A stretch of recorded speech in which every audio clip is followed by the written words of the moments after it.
Well, hello there. You're watching the press preview. A first look, of course, at what's on the front pages. In the next half hour, we'll see what's making the headlines with the editor of the Jewish Chronicle, Jake Wallis Simons. Welcome to you.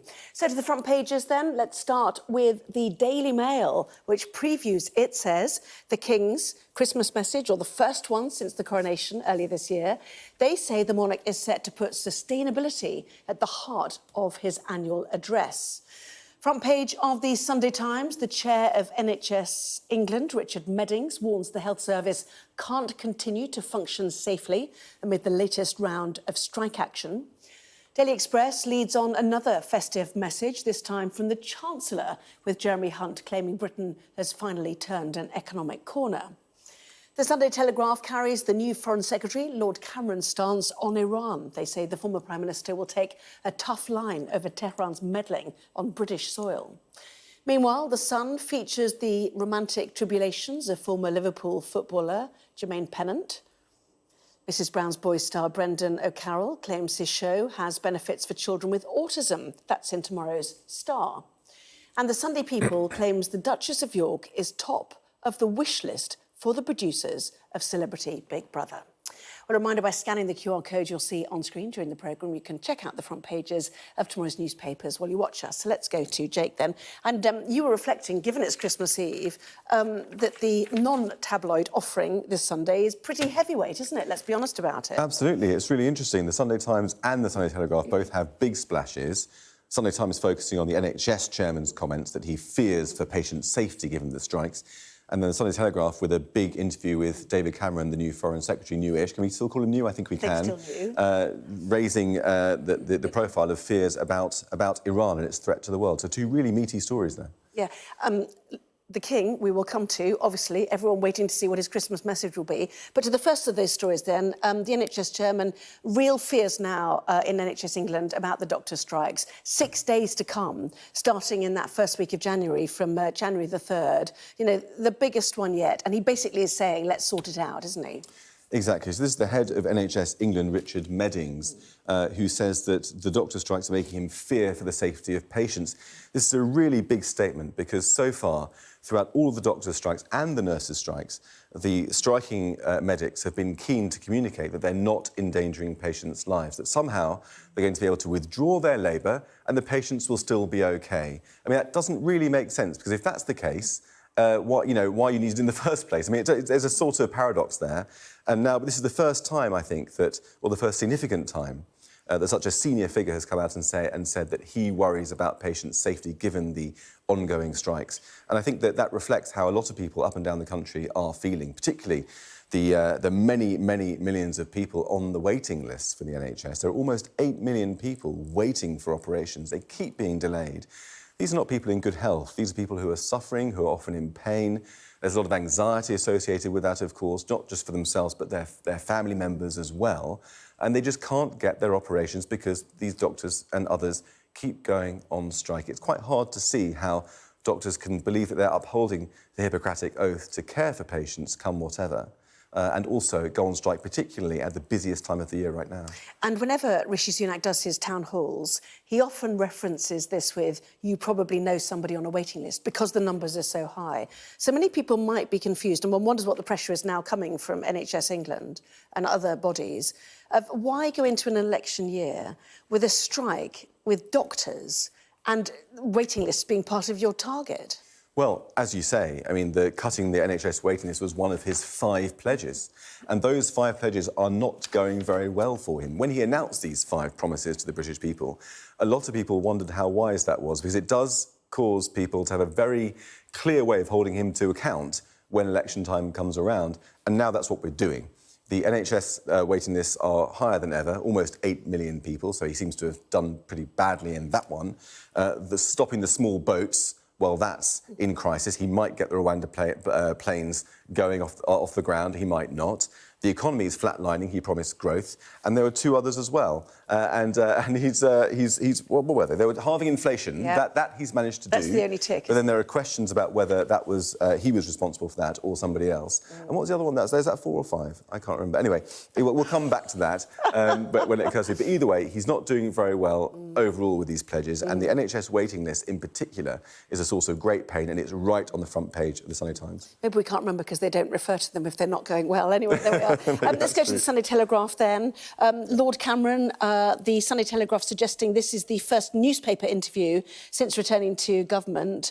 I think online they've said that when he was first asked, his initial thought was to say yes, which is interesting. Always wondered how much he had to be persuaded to be here. But Iran is in his sights on this one. He talks about Hamas, the Houthis and Hezbollah. The Houthis, obviously, all of the issue about the Red Sea right now as well. Another incident, suggested tonight too. So some big global issues right now for him to be dealing with as Foreign Secretary.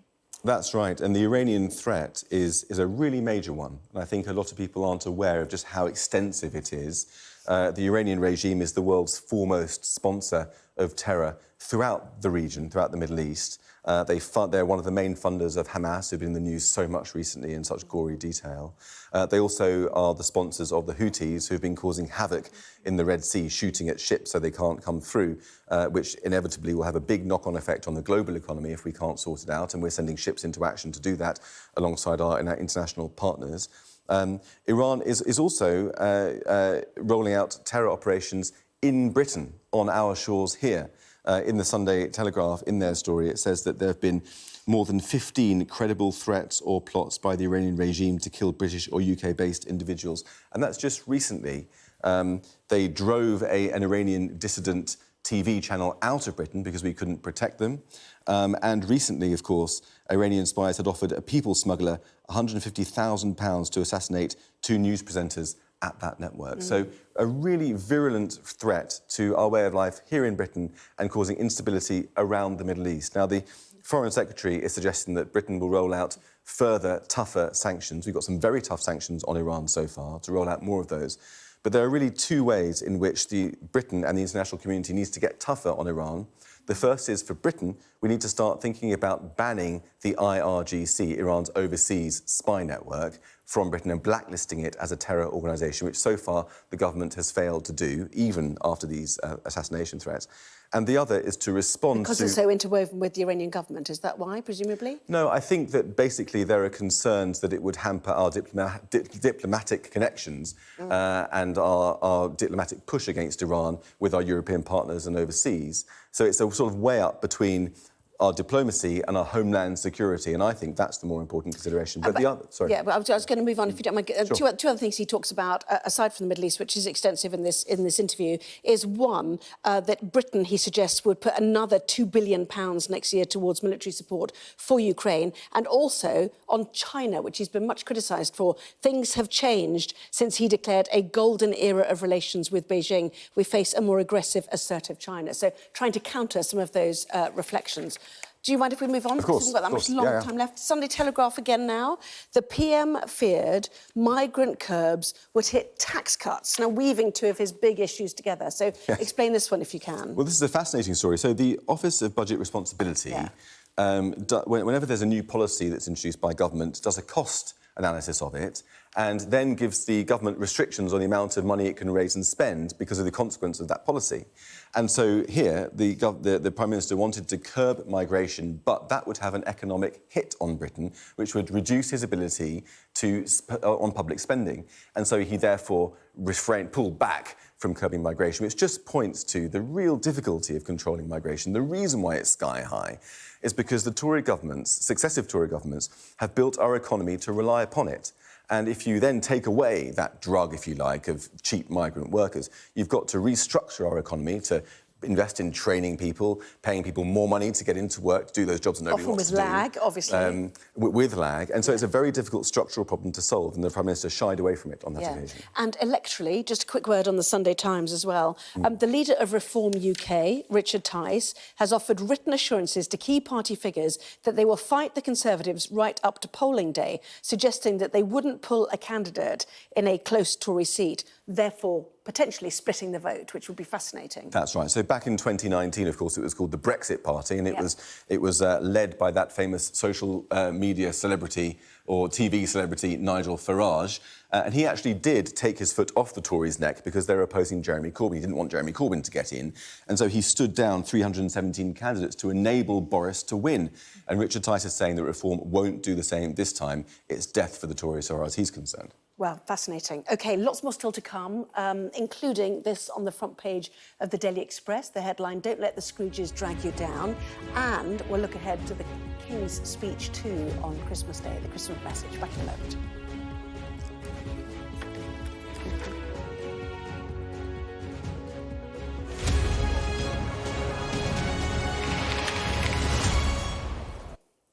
Well, welcome back. You're watching the press preview with me tonight, the editor of the Jewish Chronicle, Jake Wallis Simons. Welcome back to you, Jake. So to the Sunday Express we go now, and a double-page spread that they have too. Don't let Scrooges drag you down. In an upbeat, festive message, the Chancellor says Britain has finally turned the corner. And he has evidence, presumably, in the pages that we can read.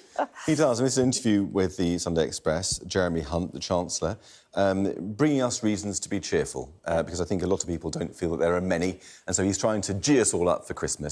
And he's basing all this on the economy, saying that brighter shores are ahead in 2024.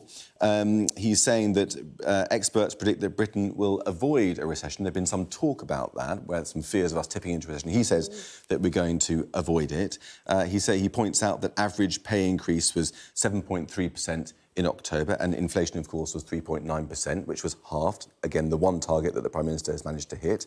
In fact, the other target, the fifth target that I forgot earlier today, was to pay down the debt. And, of course, that is 2.64 trillion, which is more than 100% of GDP.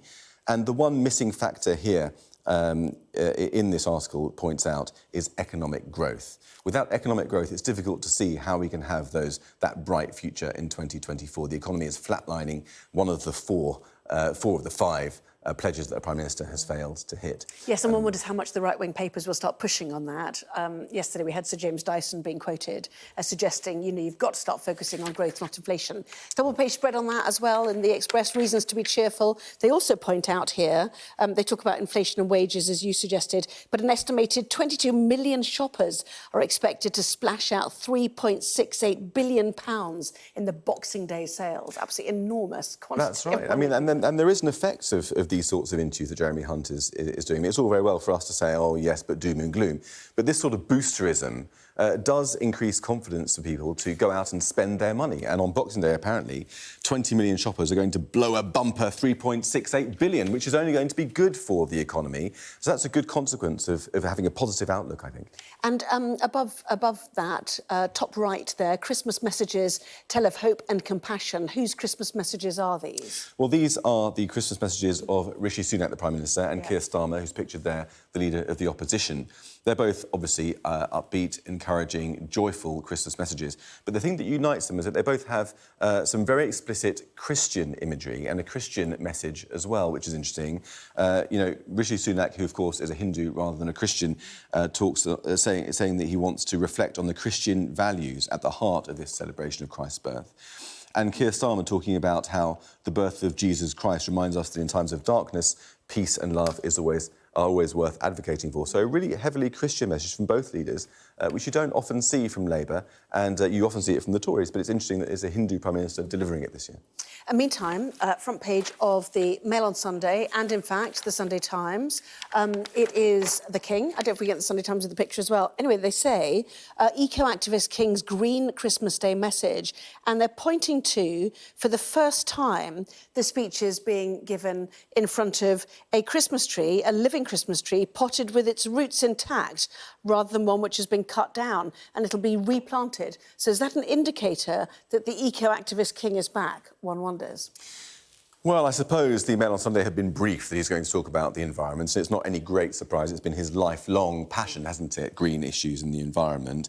But it says that the precise contents of the address are a closely guarded secret, and yet the fact that he's going to be delivering it in front of a Christmas tree that is still in the ground in a pot if that's possible. Not only that, the branches hang natural Eco-friendly and sustainable decorations, include hand-turned wood, dried oranges, glass baubles, pine cones and paper, so eco-friendly But Christmas glass decorations. baubles, I mean, they're going to They can be like the reused. old-fashioned ones They used can to be smash when reused. they Maybe fell that's off. it. They might be really historic. Maybe that's the case. I don't know. I mean, is it bad for the environment to cut down a Christmas tree and put it in your house rather than have one in a pot? Is that bad? I don't know. You replant it. It's a living tree. I suppose you can replant it. Replant it. I think it will be replanted. And he'll also deliver his second Christmas message from a Buckingham Palace room, we are told, unlike Windsor Castle. And last year, the focus was very much on, obviously, reflecting on the death of his mother, but the cost of living crisis and anxiety around the world as well. So a refocus, possibly a repositioning. We'll wait and see. 3 p.m. Saturday, it'll all be revealed.